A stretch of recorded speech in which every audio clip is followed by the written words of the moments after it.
Harry's wife. Part 100.20. What will she come out with next? Hello, I'm H.G. Tudor. You are fully familiar with Harry's wife's deluded observations and comments. From the lies that were told during the Oprah bombshell interview, to more recently the porcupines that have been put forward with regard to apparently a cast member of The Lion King advising that South Africans celebrated when she joined the royal family in the same way they did as when Nelson Mandela was released, and that if she had taken her children to school, then every single day there would have been 40 members of the press pack taking photographs, and that she didn't want to share photos through the royal rota because of the press's use of the N-word in relation to her children. This is a lady who no longer communicates largely through the spoken word, but instead tells you what to write about her in relation to the guttural noises that she's made. She's very pleased that, no doubt as a consequence of listening to your glorious narrator's work, that guttural does not mean visceral, and she's learnt the true meaning of guttural, and therefore at any opportunity, rather than speaking to people, she now communicates by going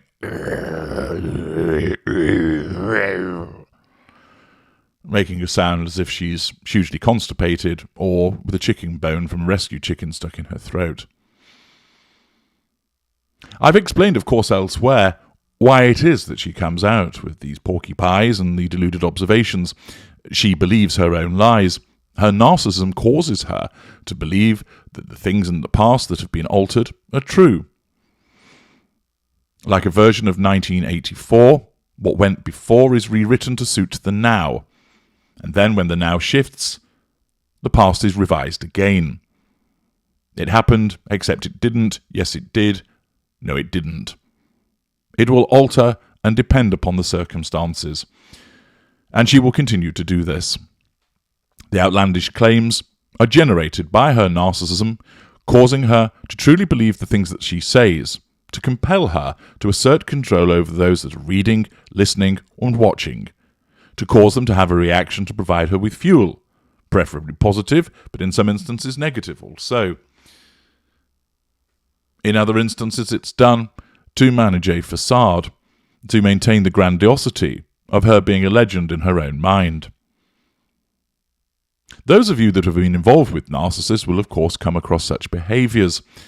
With the more grandiose, more outlandish ones, you are regularly treated to ridiculous claims to stardom, of boasts about certain achievements and abilities which are patently untrue and often laughably so.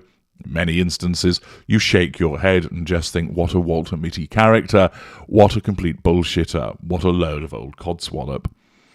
But in other instances, you'll have been alarmed at the conviction of the narcissist, and of course their reaction when you point out that that just isn't true, that didn't happen, that can't be right. The indignation, the but-hurt response that sometimes comes from the mid-range narcissist, or the more aggressive that would come from the lesser, lashing out at you for taking the piss, for not believing them, for belittling you that you're only envious of their achievements, and so forth. Remember, her narcissism operates to ensure that she gains that control. You may think, well, it's ridiculous. Why on earth would it think that it would gain control by coming out with outlandish responses? But the fact is that in the moment, many people don't actually challenge her. For instance, in the Cut interview, which of course was largely sarcastic, which Harry's wife won't have picked up upon, the interviewer didn't turn round and repeatedly challenge her about the things that she was saying. So when she was dictating to her, write this down in terms of my guttural noise response, the interviewer didn't say, what the fuck are you talking about, you mad cow? She just went, uh-huh. And that allows the control. And therefore the batshit crazy responses, where they're not challenged, and often they won't be, not in the moment, allow her to continue. And, with regard to the world at large, she gains fuel by all of the various responses, so that's all good. There will always be, of course, a body of individuals that would defend her. I have seen some ridiculous attempts to defend the Lion King cast member revelations. And those that, of course, don't accept what she says and calls it out, her narcissism will just brush that to one side by smearing them or ignoring them. It will continue as it scrambles to seek control and becomes all the more desperate as her downward spiral continues to throw out these outlandish, crazy observations. Operating with a sense of entitlement, no emotional empathy for those affected by what she has to say, and with no accountability for the lack of truth, the lies, the misinformation that she spews, she will continue to do so. But what might come out of her mouth next? Well, she's going to continue to take potshots against the royal family.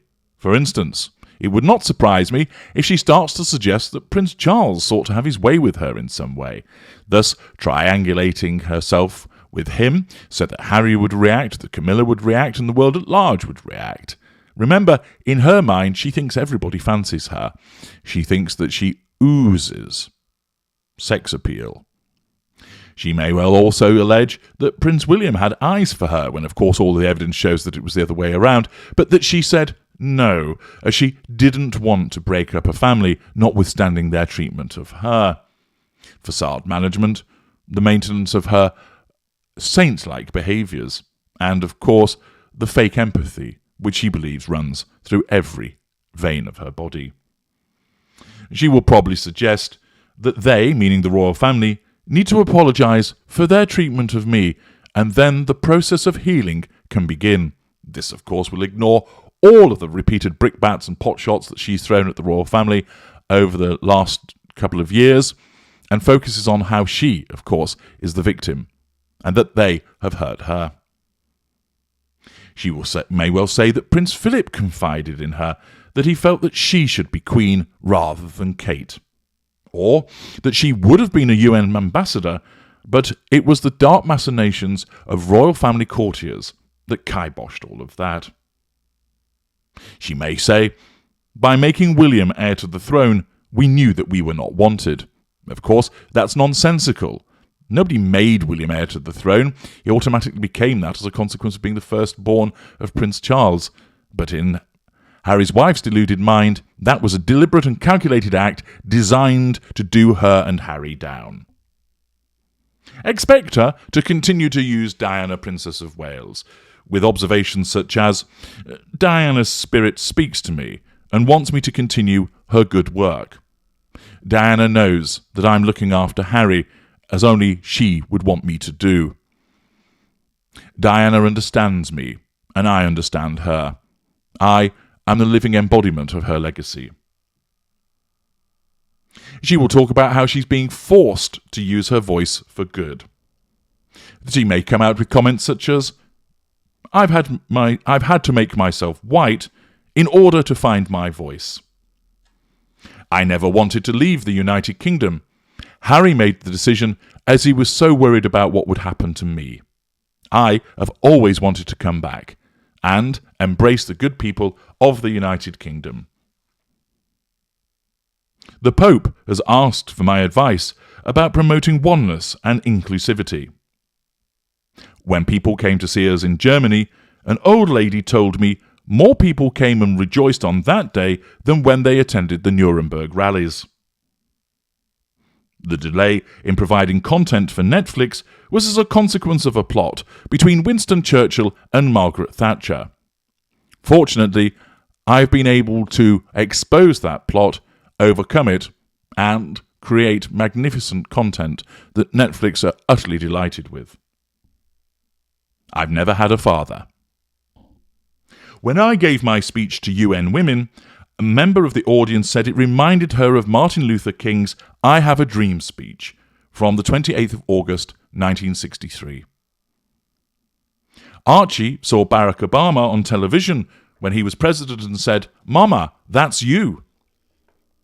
Lilibet saw me baking banana bread and told me that I should give my bread to poor people because they'd feel so much better eating Princess Banana bread.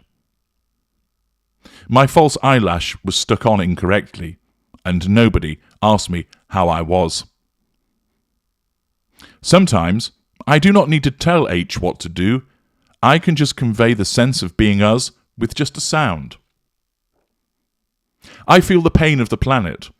Each time a tree is cut down, I feel a shiver. Every time an elephant is hunted down, a tear forms in my eye. I am the planet, and the planet is me. Elon Musk stole Tesla from me after I showed him my scrapbook of ways to save the planet through electric vehicles. I'm setting up a new one-stop service which will stock every product that people require at affordable prices with next-day delivery. Archie suggested I call it Amazon Mum, as I'm an amazing mum. I no longer buy shoes, as I am able to hover by harnessing the vibrational frequencies from this Archie crystal, which I unearthed in an old cave network beneath our house. The grass at Monty Shit Show waters itself as a consequence of the angels that reside above it, crying for the misfortunes that have befallen Harry and I. God regularly asks me what he should do.